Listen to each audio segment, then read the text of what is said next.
ፍራፍሬዎችንና አትክልቶችን በሚመገቡበት ጊዜ ልጣጩን እየላጡ መጣል የዘወትር ልማድ ሆኖ ውድ ዋጋ አውጥተው ከገዙት አትክልትና ፍራፍሬ ውስጥ ከግማሽ በላይ የሚሆነው ተአምረኛ ቫይታሚን፣ ፋይበርና በሽታ መከላከያ ንጥረ ነገር የሚገኘው በትክክለኛ ልጣጩ ላይ ብቻ እንደሆነ ብታውቁትስ? አብዛኞቻችን ንጽህናን ለመጠበቅ ብለን የምንልጣቸው ልጣጮች በእውነቱ ከሆነ የጤናችን ዋናው ጋሻ ናቸው። ዛሬ ሙሉ የጤና ጥቅማቸውን ለማግኘት ፈጽሞ መላጥ የሌለባቸውን አስደናቂ ፍራፍሬዎችና አትክልቶች እንነግራችኋለን። ከዛ በፊት ግን 3 ሰከንድ ውሰዱና በቅንነት ቪዲዮን ላይክ፣ ቻናሉን ደግሞ ሰብስክራይብ በማድረግ ጀምሩ።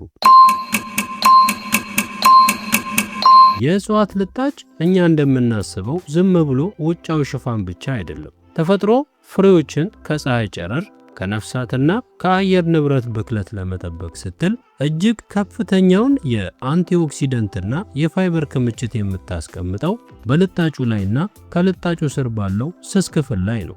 ልጣጩን ስንልጠው ፍሬውን ባዶ ካሎሪና ስኳር ብቻ ወደ ማግኘት እንቀንሰዋለን።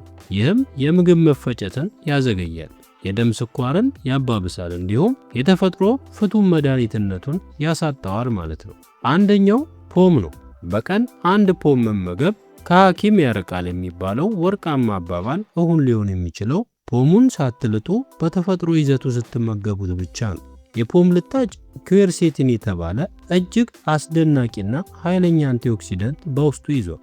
ይሄ ውህድ የነርቭ ስርዓትን በማነቃቃት የአንጎልን ሴሎች ከተለያዩ ጥቃቶችና ከእርጅና የሚከላከል ሲሆን የማስታወስ ችሎታን ከማሳደጉም በላይ እንደ አልዛይመር ያሉ የአእምሮ መርሳት በሽታዎችን በከፍተኛ ሁኔታ ይከላከላል። በተጨማሪም በልጣጩ ላይ በብዛት የሚገኘው ፔክቲን የተባለው የሚሟማ ፋይበር በአንጀት ውስጥ ያለውን መጥፎ ኮሌስትሮል ወይም ኤልዲኤል በመምጠጥ ወደ ውጭ እንዲወገድ ያደርጋል። የደም ስኳር መጠንም በድንገት እንዳይጨምር የመቆጣጠር ትልቅ ሚና አለው። ፖምን ልጠው ሲመገቡ በውስጡ ያለውን የቫይታሚን ሲ መጠን በግማሽ ጠቃሚውን ፋይበር ደግሞ እስከ 3 እጥፍ ያህል ያሳጡታል። ይህም ማለት እንግዲህ ፍሬውን ወደ ተራ የስኳር ክምችትነት ቀየሩት ማለት ነው። ሁለተኛው ኪያር ነው። ኪያር ለቆዳ እርጥበት፣ ለሰውነት መታደስና ለውስጣዊ የአካል ክፍሎች መርዛማ ነገሮችን ማስወገጃ እጅግ ተመራጭ አትክልት ነው። ብዙዎቻችን መራራ ጣዕም እንዳይኖረው ወይም ለስላሳ እንዲሆንልን በማሰብ የኪያርን ልጣጭ እንልጠዋለን። ነገር ግን ያ ጥቁር አረንጓዴ የኪያር ልጣጭ ከፍተኛ መጠን ያለው ማዕድናት፣ የማይሟማ ጠቃሚ ፋይበርና ቫይታሚን ኬ አጭቆ የያዘ ክፍል ነው። ቫይታሚን ኬ ደም በሰውነት ውስጥ በትክክል እንዲረጋ እና አጥንታችን ካልሲየምን በአግባቡ በመምጠጥ ጠንካራና ጤናማ እንዲሆን የሚያደርግ ወሳኝ ቫይታሚን ነው። ከዚህም በላይ በኪያር ልጣጭ ውስጥ ሲሊካ የተባለ ልዩ የተፈጥሮ ማዕድን ይገኛል። ይህ ማዕድን በሰውነታችን ውስጥ የኮላጅን ምርትን በማሳደግ የቆዳን ውበት፣ የጥፍርን ጥንካሬና የፀጉርን ውፍረት በተፈጥሮ የሚያድስና አንጸባራቂ የሚያደርግ ነው። ስለዚህ ኪያርን ሳትልጡ በጥሩ ሁኔታ አጥቦ በሰላጣ መልክ መመገብ ብቸኛውና ትክክለኛው የጤና መንገድ ነው ማለት ነው። ሶስተኛው ካሮት ነው። ካሮት ለአይን እይታ ጥራትና ለቆዳ ጤና እጅግ ወሳኝ የሆነው ቤታ ካሮቲን የተባለ እና በሰውነታችን ውስጥ ወደ ቫይታሚን ኤ የሚቀየር ታላቅ የፓይቶኒትረንት ምንጭ ስለሆነ ነው። ነገር ግን ይህ ተአምረኛ ውህድና ሌሎች በሽታ ተከላካይ አንቲኦክሲደንቶች በከፍተኛ ሁኔታ ተከማችተው የሚገኙት በካሮቱ ውጫዊ ስስ ልጣጭ ላይና ከልጣጩ በታች ባለው ስስ ክፍል ላይ ብቻ ነው። ካሮትን በቢላዋ እየጫሩ መላጥ ወይም ደግሞ በመላጫ ማሽን ማጽዳት ዋናውንና ለአይን ህዋሳት መታደስ የሚጠቅመውን ወሳኝ ክፍል ሙሉ በሙሉ ወደ ቆሻሻ መጣል ማለት ነው። ካሮትን መላጥ የለቦትም። በምትኩ በንጹህ ውሃና በማጠቢያ ስፖንጅ ላዩን በማሸት አፈርና ቆሻሻውን ብቻ በደንብ ማስወገድ፣ ከዚያም ቀጥታ መመገብ ወይም ደግሞ ወጥ ውስጥ ጨምሮ ማብሰል ሙሉ ጥቅሙን በእጥፍ እንድናገኝ ያደርገናል። አራተኛው ደግሞ ኪዊ ነው። ብዙ ሰዎች የኪዊ ፍሬ ውጫዊ ልጣጭ ሻካራና በደቃቅ ፀጉሮች የተሸፈነ በመሆኑ ለመመገብ አይመችም ብለው ያስባሉ። ነገር ግን ሳይንሳዊ ጥናቶች እንደሚያሳዩት ግን የኪዊ ልጣጭ ከራሱ ከውስጠኛው አረንጓዴ ስጋው በበለጠ ሁኔታ በ3 እጥፍ የሚበልጥ ከፍተኛ የፋይበር ክምችት ይዟል። ይህ ፋይበር በአንጀታችን ውስጥ ያሉ መጥፎ ባክቴሪያዎችን በማጥፋት ለምግብ መፈጨት ስርዓት እጅግ አስደናቂ ጥቅምን ይሰጣል። ከዚህም በላይ በኪዊ ልጣጭ ውስጥ ከፍተኛ መጠን ያለው ቫይታሚን ሲ እና ቫይታሚን ኢ ይገኛል። እነዚህ ቪታሚኖች በአንድነት በመሆን የሰውነትን በሽታ የመከላከል አቅም በእጅጉ ያጠነክራሉ። ለቆዳ ውበትና ጥራትም ወደር የሌለው ጥቅም ይሰጣሉ። ሻካራነቱ እንዳያስቸግራችሁ ኪዊውን በንጹህ ውሃ በደንብ ካጠባችሁት በኋላ ልክ እንደ ፖም በስሱ ከትፎ መመገብ ሙሉ የጤና በረከቱን ወደ ሰውነታችን ለማስገባት ይረዳናል። አምስተኛው ደግሞ ዝንጅብል ነው። ዝንጅብልን ለሻይ፣ ለጁስ ወይም ለተለያዩ የወጥ ቅመሞች ስንጠቀም በሻይ ማንኪያ ወይም በቢላዋ በጥንቃቄ መላጥ የሁላችንም የተለመደ ልማድ ነው። ነገር ግን የዝንጅብል ልጣጭ ሙሉ በሙሉ የሚበላና ምንም ጉዳት የሌለው ከመሆኑም በላይ በውስጡ ያለው የዚንጀሮልና የሻጋኦል ክምችት ከውስጠኛው ክፍል ይልቅ ልጣጩ ላይ በሁለት እጥፍ ይበልጣል። እነዚህ ውህዶች ናቸው እንግዲህ ለዝንጅብል ያንን የማቃጠል ባህሪና ከፍተኛ የመድኃኒትነት ኃይል የሚሰጡት። ዝንጅብልን መላጥ ማለት የምግብ መፍጫ ስርዓትን የሚያግዘውን የሆድ መነፋትንና ጋዝን የሚያጠፋውን እንዲሁም በሰውነታችን ውስጥ የሚፈጠሩ ስር የሰደዱ የውስጥ እብጠቶችን ወይም ኢንፍላሜሽንስ የመከላከያ አቅሙን በግማሽ መቀነስ ማለት ነው። ማጠብ ብቻ በቂ ነው። በደንብ አጥበው ከነልጣጩ መፍጨት ወይም መክተፍ ሙሉ ፈውሱን ያለምንም ብክነት ይሰጣቸዋል። ስድስተኛው ደግሞ ፕለም ነው ወይም ኮክ። የኮክ ወይም የፕለም ዝርያዎች ልጣጮች ለላንቃ ምናልባትም ትንሽ ሻካራ ወይም መራራ ጣዕም ሊኖራቸው ቢችልም ለጤና ግን እውነተኛ ታምር ናቸው። የዚህ ፍሬ ልጣጭ ከውስጠኛው ጣፋጭ ስጋው በበለጠ ሁኔታ ከፍተኛ የሆነ የአንቲኦክሲደንትና የፖሊፊኖል ክምችት በውስጡ ይዟል። ይህ ውህድ በሰውነታችን ውስጥ የካንሰር ሴሎች እንዳይመረቱና የውስጥ አካላት ብግነት እንዳይከሰት የብረት ቅጥር ሆኖ ይከላከላል።